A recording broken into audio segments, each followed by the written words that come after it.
The First World War started in 1914 and would last more than 4 years as one of the greatest watersheds of 20th century geopolitical history. During this time, the fertility rates of European nations collapsed entirely, and for some countries, the deficit of births equaled the number of military casualties. While their husbands were deep in the trenches on the Western Front, pregnant women were left behind to will away their morning sickness, face unmemorable pregnancies, and survive on meals of broth and fruit. Welcome back to Nutty History. Today we'll be taking a look at the trials and tribulations of pregnancy during the Great War. Let's get started.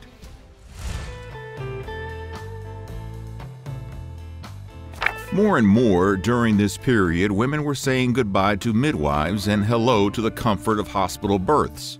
Training in obstetrics became an included area of study towards the end of the 19th and early 20th century, and physicians were studying up to give midwives a run for their money. Not to mention cleaner facilities and access to more medical equipment made home births pale in comparison. Hospitalization was a bonus for the mothers as well as for physicians seeking the business of caring for pregnant women. That's right, physicians and hospitals recognized that if a positive relationship was established with a pregnant woman, it could influence where she sought care for herself and her family for a lifetime. Meaning, big dollar signs. From the perspective of the hospital, a low-intervention natural childbirth was, and still is, not the most financially profitable. I guess we can see where the business of babies got its start.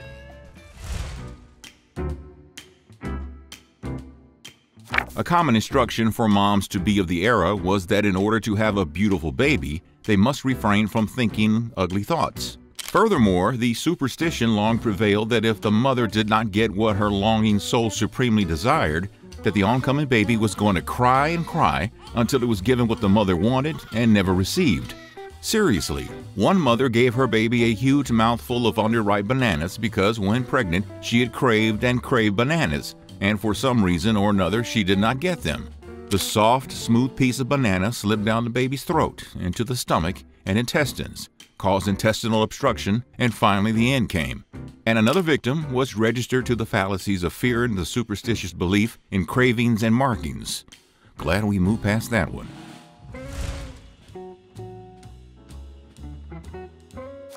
Where diet was concerned for expectant mothers, the suggestions during the Great War were not always so great themselves. They encouraged sweet treats like desserts, gelatin, ice cream, and sponge cake, but no rich pastries that could cause indigestion and heartburn. Essentially, choose this sugar and not that sugar. They also proposed that 2 meals and a lunch of fruit or broth are better than 3 full meals. And those cravings you're having, ladies, like that unripe banana, forget them. Authors from the Mother and Child book, released in 1916, suggest that they are excessive, and the desire to nibble between meals is altogether troublesome. Their solution? Ignore them and have yourself a meager glass of orangeade to curb the desire. Because apparently, all that in-between meal snacking will leave you a sluggish, constipated individual who needs to acquire self-control and learn self-mastery. Well, excuse us. We'll take our afternoon pastry somewhere else then, thank you. They also warned that occasionally some cravings are unusual and freakish. For instance, eggshells, leather, candles, and chalk. Of those, they say if such abnormal cravings come to you in the kitchen, don your bonnet and go at once outdoors and take a walk.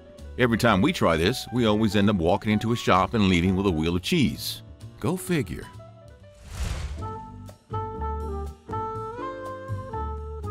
During World War I, women were not expected to lay around and wait for a baby to be born. It was encouraged to get yourself out there for some moderate exercise and socialization. For example, women of the era were encouraged to plant flowers, train vines, and spend as much time as possible taking brisk walks through parks. Not that childbirth is a walk in the park, mind you. A daily sweat, as well as the daily prayer, was good for the well-being of the expected mother. All forms of light housework were found commendable. Essentially, the idea was balance. Women could stay active if it meant they were not overexerting themselves and causing strain on the baby.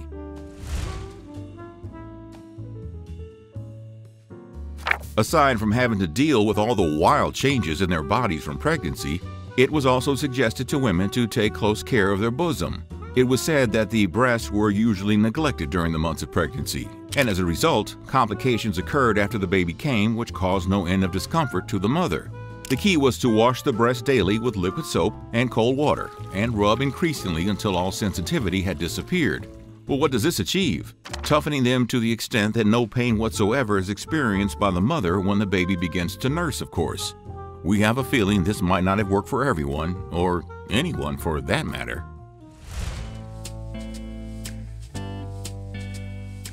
Here it is. You just find out you're pregnant and all of a sudden morning sickness leaves you hugging the toilet. What do? The Mother and Child Guide suggests that during the attack, it is advisable not to attempt to brush your teeth or gargle or even drink cold water. Right. I mean, we thought that was self-explanatory. But then they suggest that while you are still lying down, the maid of the house should bring to you a piece of dry buttered toast, a lettuce sandwich with a bit of lemon juice, or perhaps a cup of hot milk or malted milk. Also, that sometimes a salted pretzel is the ultimate cure. Wait a second. Maids bringing us refreshments and salted pretzels. Sign us up. Sometimes during this period, morning sickness didn't garner much sympathy and was seen as something preventable by the mother herself. One story implies a mother immediately stopped vomiting everything she ate when told by her husband that the doctor said he would take her away from him to the hospital if she didn't stop.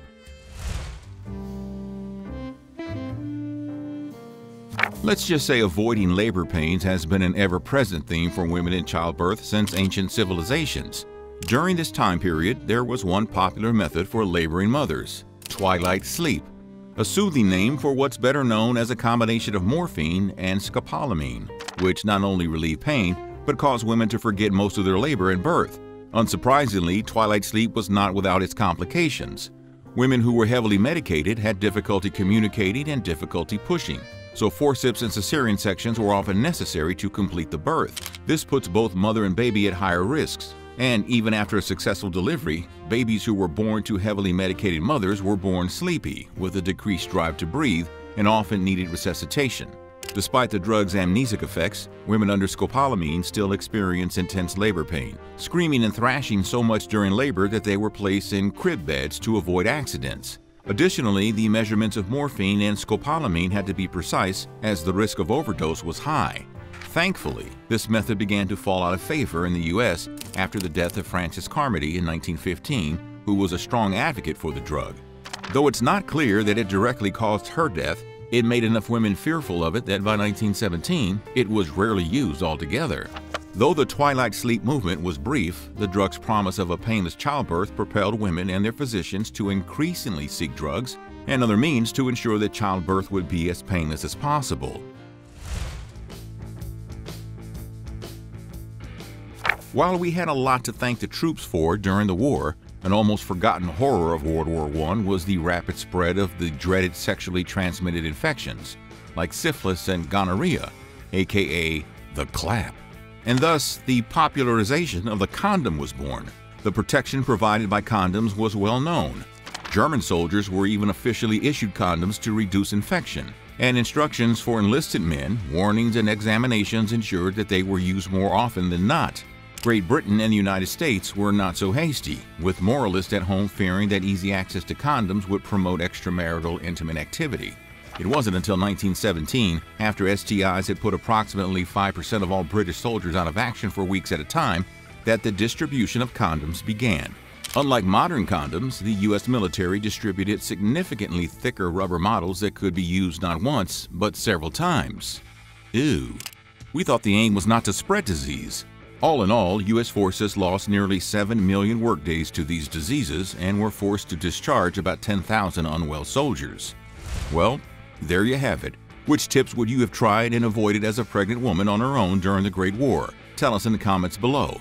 We hope you enjoyed this episode of Nutty History. Don't forget to like and subscribe.